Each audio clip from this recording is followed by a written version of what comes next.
Welcome back to Tenza Motorsports. A couple videos ago, we talked about how not to build a race car, and today I'm fixing one of the mistakes that I have made because I didn't know how to build it back when I first got it. So these Fender Flares here are from eBay. I'll have the link to these in the description below. Back when I first started building this car, I didn't do this properly, which is one of the reasons why my car is sitting up as high as it is. It still rubs underneath here, so today we are going to be removing this Fender Flare. I'll have to move a couple other pieces, and then we'll be trimming the bumper, cutting and welding the fenders to get the car to sit like it should. Now, I have watched multiple videos on how to do this project. Some videos weren't very specific, and it seems like every single car is just a little bit different when it comes to cutting and welding your fenders. So I didn't actually see an E46 get done, so we're just gonna be guessing for the most part. I think I've got a rough idea. And of course, like most things we do, if it's duplicated on the other side, we probably won't be showing that side as much. We'll just be showing how to do this side because the process will be repeated for the passenger side. So let's jump right into it, get this fender flare removed, and start cutting the fenders.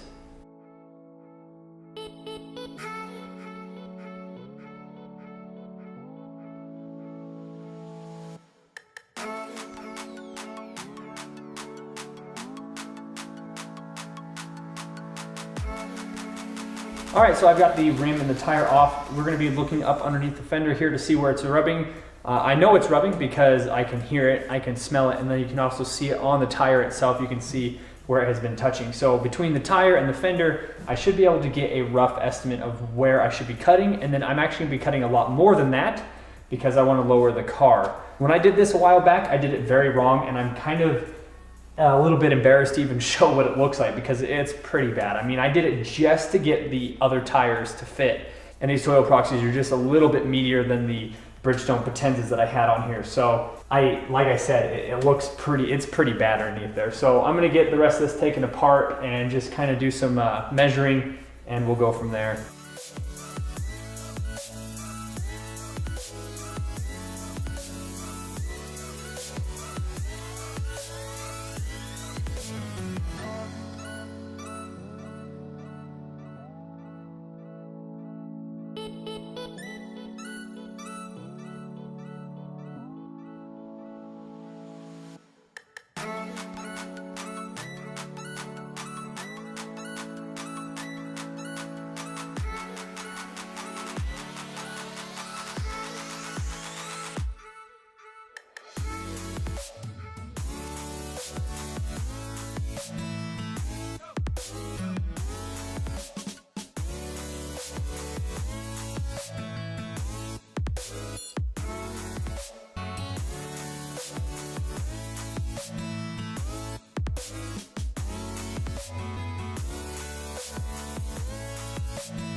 Well, this exposes my really bad fender flare job that I did. So a lot of this is like JB Weld, and I did that to make sure that I sealed it off for the inside. But so far what I had actually done was I had sliced the two pieces of metal, and then I was trying to roll them out to try to fit the tire. And it looks like I'm just gonna have to send it and cut this thing off so that I can actually get the tire to fit inside where I want it to.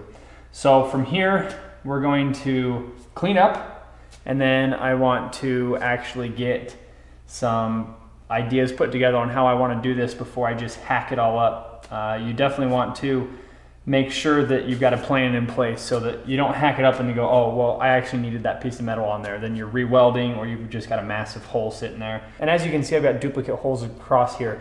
That's because when I mounted up the fender flare the first time, I didn't mount it right and I had to take it off. So this is like the third or fourth time that fender flare has come off, and it's really cheap fiberglass, and so it's starting to fall apart. So I'm hoping that the fender flare can just hold on until I get this put back together.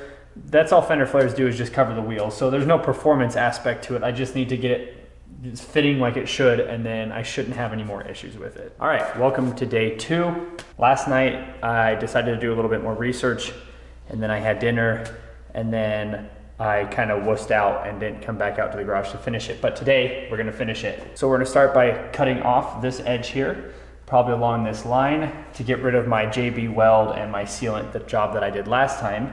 And then once we're done with that, I'm gonna actually separate the two fenders by sticking a screwdriver or crowbar, separate them enough that I'm not cutting the inside one.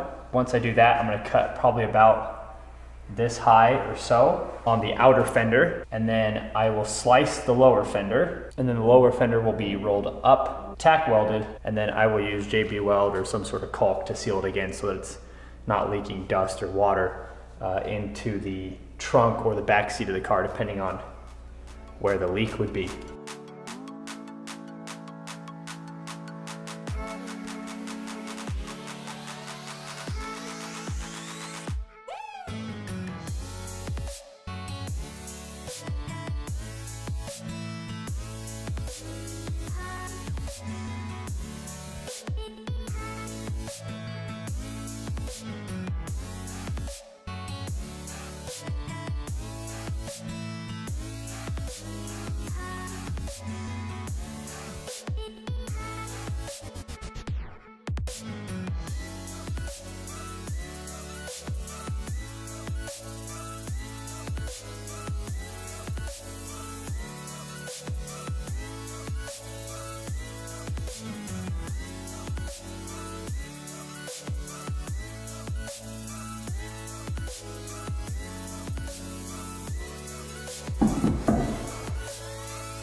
All right, so this looks like it's gonna be plenty for this tire to move. Now the suspension's pretty stiff, so when I put the car down, the tire only actually goes up about a half an inch or so maybe, and that's why it was rubbing here and rubbing here in the front.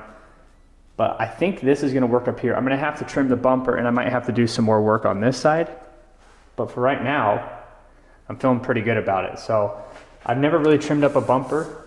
I've done corners and stuff. You can see this is kind of messed up here, but it was underneath the fender flare. I'm gonna have to figure out how to trim this properly, because after this black line here, I don't want to damage the paint. And then I'll probably do a little bit more work over here still to at least get rid of that edge, if nothing else. But I might take it down to here so that it's a straight shot up. So I might go down another 4 inches or so to get rid of that section. All right, so I got all this cleaned up.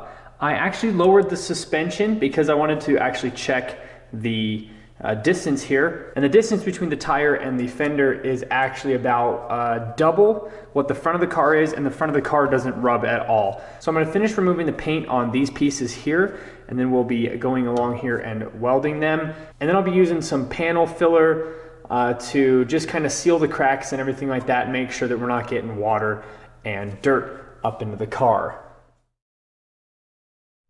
All right, so here is the fender flare all cut up and done. Now, what I ended up having to do, there was a flat surface right here where the fender flare would come out and then go flat. The problem with it is when the fender flare was mounted to the car, this piece was actually starting to go back in. And so with it going back in, it started to touch the tire, especially here in the back. And so I ended up cutting that all off. So if you end up going with these fender flares, and I'll have these ones if I can still find them in the description below. If you end up doing these fender flares, they're very wide, and you can actually trim this quite a bit. So the car doesn't look like it's any lower, but it's actually 1.5 inches lower in the rear. I just had the fender flare cut up a little bit so that we could get that angle piece off so that everything would fit. So as everybody has already noticed, there is a spot right here. This was because I trimmed the bumper a little bit too much, and I had to get the fender flare to flow into the rear bumper.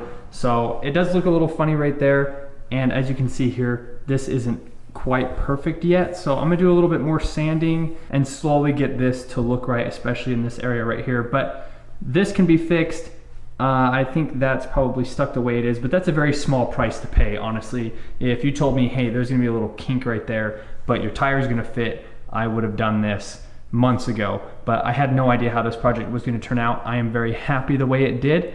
I also used some black rivets on the outside. So again, this is probably the only spot that I would be careful of if you were doing this for any Fender flare job, just be really careful about how much you cut because you can never put it back on. So thanks everybody for watching. Again, these Fender flares will be in the link in the description below. If you have any other questions or comments, leave them in the comment section below. Like the video if you enjoyed it, subscribe if you're new, and we'll see you in the next video.